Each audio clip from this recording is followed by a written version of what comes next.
Dari sekarang teman-teman kayaknya harus mulai deh pelajari yang namanya AI. Kenapa? Karena peluang cuannya ini gede banget. Ini adalah salah satu beberapa penghasilan yang sudah saya dapetin. Dan ini semua itu full dibantu oleh AI. Bahkan untuk bisa mendapatkan penghasilan seperti tadi, saya itu nggak ngomong seperti ini ataupun nggak dubbing. Saya juga nggak nampilin wajah. Gokil kan? Nah, sebetulnya nggak semua orang ya mungkin tahu bagaimana caranya kita bisa memanfaatkan AI sebagai mesin cuan.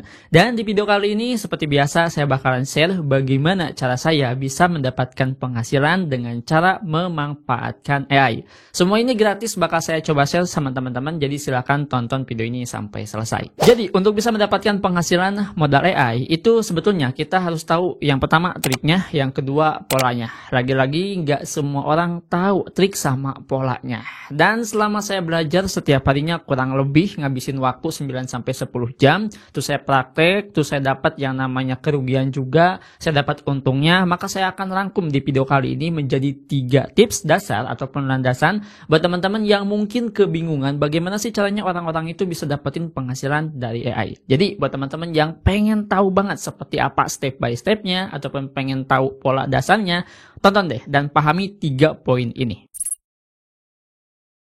Ini satu hal yang wajib menurut saya dan banyak orang yang gagal ya di bagian tahap ini, alhasil ya udah nggak dilanjut memahami tentang yang namanya AI.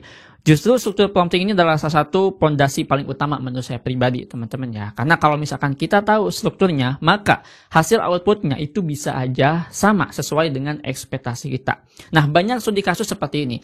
Pengen output dari AI-nya itu mirip banget apa yang kita butuhkan. Tapi kita malah memasukkan sebuah prompt yang paling dasar banget. Sebagai contoh, di sini ya, studi case-nya ceritanya kita ini pengen jualan produk digital.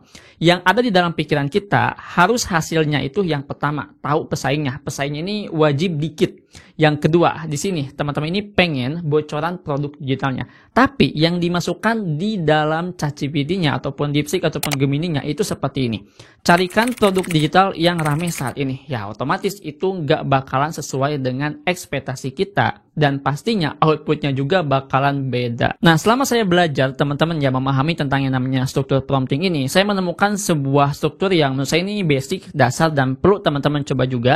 Struktur ini saya menggunakan 3 konsep. Yang pertama role, yang keduanya adalah problem statement, yang ketiganya adalah solution oriented. Jadi apa nih? Oke, kita akan coba untuk bahas satu persatu. Yang pertama role. Role ini itu kita menjadikan si ChatGPT ini diposisikan di beberapa bidang. Contohnya di sini bidangnya ini dia pengen jadi seorang analisis market tentang produk digital. Nah, posisikan dia ini sebagai ahlinya, teman-teman ya. Yang kedua, problem statement. Kita ini punya masalah. Kita pengen jualan produk digital, tapi kita nggak tahu produknya. Kita juga nggak tahu nih siapa target marketnya. Itu kan masalah terbesar. Maka ceritakanlah di situ. Setelah itu, di sini ada yang namanya itu solution oriented. Nah, di bagian solution oriented ini, kita minta ChatGPT yang awal posisinya itu sebagai role-nya, sebagai bidangnya, disuruh untuk menjawab solusi kita. Nah, kurang lebih kalau misalkan kita masuk ke ChatGPT, teman-teman ya, seperti ini. Ini adalah role-nya nih ya. Di bagian sini itu adalah role. Jadi berperanlah sebagai ahli dalam riset produk digital dan memahami pasar seakan-akan kamu mengetahui peluang bagus produk digital yang lagi rame itu apa saja. Itu role-nya ya. Jadi kita mau posisikan diri si ChatGPT ini ya sebagai ahli di dalam bidang tentang riset produk digital. Setelah itu di sini langsung buatkan sebuah masalahnya. Nah, ini adalah contohnya. Masalahnya saya ingin jualan produk digital namun sulit untuk menemukan market yang tepat dan nggak tahu jualan produk digital, jualan itu produk digital apa. Nah, itu sebuah masalah terbesar kita. Terus di sini ada yang namanya itu solusi oriented. Solusi oriented ini itu seperti ini teman-teman ya. Tugas kamu berikan bocoran yang jarang orang ketahui tentang produk digital yang mudah untuk dibuat, resiko pesaing sedikit dan marketnya luas. Ketika kita klik enter teman-teman ya, jawabannya itu jelas gak bakalan monoton. Pasti di sini jawabannya itu bakalan dikasih jawaban yang menurut saya ini lebih detail ya, lebih memahami gitu. Nah, contohnya seperti ini teman-teman ya. Posisi gue sekarang sebagai ahli riset produk digital yang pertama gampang dibuat, minim pesaing, market luas, jarang dilirik orang dan bisa dijual terus-menerus. Ini lumayan ya, dapat insight juga. Terus di sini ada yang namanya itu masalah umum orang gagal jual produk digital. Di sini jelasin teman-teman ya. Yang pertama terlalu umum, kayak contohnya jualan e-book, terus ngikuti tren, gak ngerti bayar persona dan positioning produk, terus cuma mikirnya itu dari sisi pembuatan bukan dari sisi market. Nah, di sini bocoran produk digitalnya langsung dikasih tahu sama si ChatGPT-nya. Yang pertama, prompt pack untuk AI visual. Nah, di sini dijelasin kenapa bagus, orang-orang lagi ramai pakai AI image tool, Runway, Midjourney, Leonardo, dan AI. Ini tuh salah satu produk digital yang dimana dia ini bakal ngasih tahu masalah-masalah orang-orang yang butuh dengan produk digital ini. Paham nggak? Jadi, yang pertama ini kenapa harus prompting? Karena banyak orang yang mungkin gak paham juga nih promptingnya. Ya udahlah, mending beli aja ya langsung jadi gitu ya teman-teman. Terus di sini juga bakal dikasih tahu banyak kreator pengen cepat jadi hasil konsisten. Nah, contohnya seperti ini. Yang pertama 50 prompt studi produk, 30 prompt AI Passion Flat Day. Terus sini tuh ada 15 prompt animation runway. Terus yang kedua ada template Notion. Nah, terus di sini yang ketiga, kumpulan preset untuk video reels dan shorts.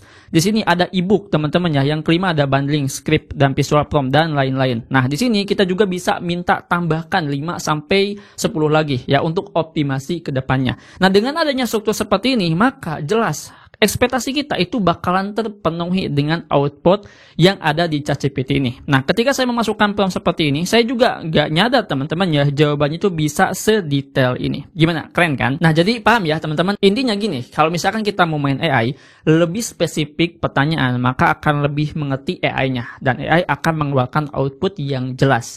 Dan salah satu untuk bisa memenuhi semua teman-teman ya, yang tadi itu, kalian bisa menggunakan struktur 3 tadi. Dan itu saya sering gunakan untuk riset produk, riset konten, dan lain-lain. Sehingga ya kalian bisa lihat tadi ya, untuk bukti hasilnya itu seperti itu. Itu nggak boleh satu. Kenapa? Karena kalau misalkan satu, ya hasilnya nggak bisa maksimal. Jujur, selama saya belajar, itu saya memaksimalkan 3 tools AI sekaligus. Apa saja itu?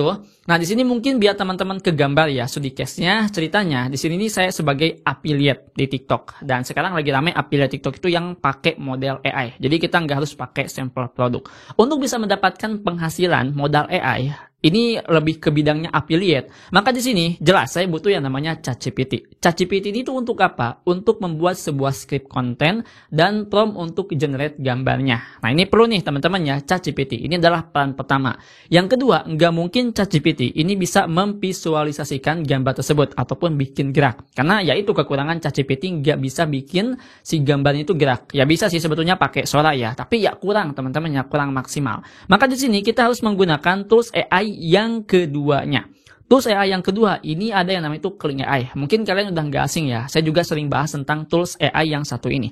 Kling AI ini bisa merubah gambar jadi sebuah gerakan yang halus, nggak kaku, dan nggak aneh. Intinya kayak semacam manusia deh teman-teman ya. Nah, itu adalah penggabungan antara gambar dengan video. Selanjutnya, di sini ada yang namanya itu dubbing. Dubbing ataupun ngomong seperti ini, pasti dong affiliate ini harus mempromosikan produk dengan sistemnya berbicara. Nah, untuk bisa bikin si AI-nya ini berbicara, kita harus buat dulu skripnya. Setelah itu kita bisa menggunakan yang namanya Elephant Lab. Elephant Lab ini fokus AI-nya itu lebih ke teks suara teman-teman ya, ataupun kayak semacam dubbing, podcast, dan lain-lain. Nah, penggabungan ketiga platform tersebut itu bisa menghasilkan konten yang maksimal. Dan kalau misalkan udah jadi kontennya, kita tinggal upload misalkannya itu ke TikTok, ke Facebook, ataupun kalau misalkan pengen lihat hasil yang lebih cepat, ya teman-teman tinggal iklanin aja itu konten AI yang sudah kita buat menggunakan 3 AI platform tersebut ataupun 3 tools ya bahasanya. Nah, jadi seperti itu ya. Dan di sini juga teman-teman itu harus mikirin dulu ya goalsnya itu mau kayak gimana. Karena tadi ngomonginnya masalah affiliate, ya udah goalsnya itu berarti di sini kita butuh Kling AI, kita butuh yang namanya itu Elephant Lab. Kalau misalkan kayak contohnya coding teman-teman ya pasti itu beda lagi dong ya. Toolsnya juga bukan pakai Kling AI ataupun bukan pakai Runway.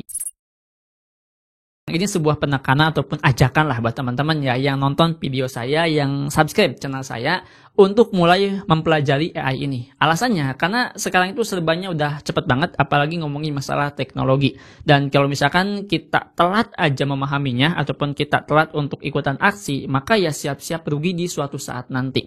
Dan mungkin teman-teman juga udah sering lihat berita ya, banyak yang di PHK, ada beberapa perusahaan yang dimana perusahaan tersebut itu digantikan oleh AI gitu ya. Ataupun ada berita 5 tahun ke depan beberapa bidang itu bakal digantikan oleh AI juga. Kebayang tuh kita yang mungkin nggak punya skill apa-apa, udah digantikan robot, ya kita mau kerja apa teman-teman ya? Itu kan bingung juga. Nah, selagi peluang di sini tuh banyak ya, maksudnya luas lah ya, belum banyak orang yang terjun juga, nah manfaatkan aja. Sebab kalau misalkan saya coba riset dan saya coba perhatikan di beberapa, contohnya website freelancer, itu banyak orang yang membutuhkan pekerjaan simple. Contohnya, ada orang yang bikin 10 konten YouTube, tapi mereka ini nggak tahu cara memanfaatkan struktur prompt. Nah, kita yang udah paham tentang struktur prompt, kita manfaatkan jasa tersebut dan kita coba untuk jual jasanya ke mereka. Dan pasti kerjanya simple doang, cuma bikin script doang. Nah, bayangkan kalau misalkan ada satu klien yang dimana satu scriptnya dibayar goceng.